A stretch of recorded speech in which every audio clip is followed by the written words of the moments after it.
Para kay Carlota Nino, sa lahat ng donors na nagpadala nitong gift para sa Gentilam Academy.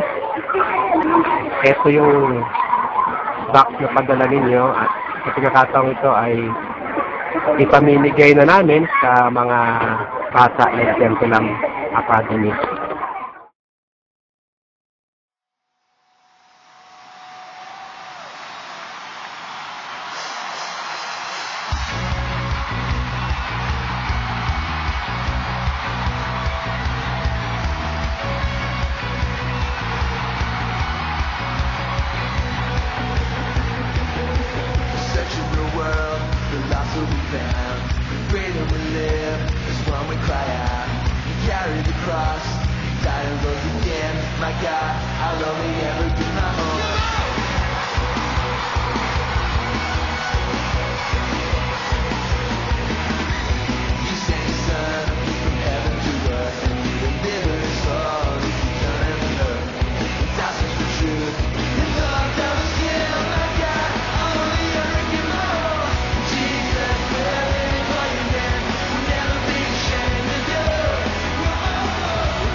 Okay.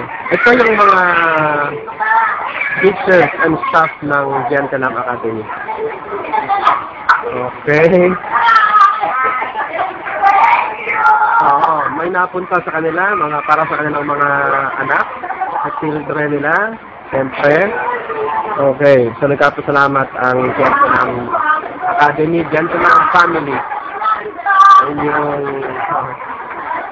sa inyong mga padala. Okay, thank you.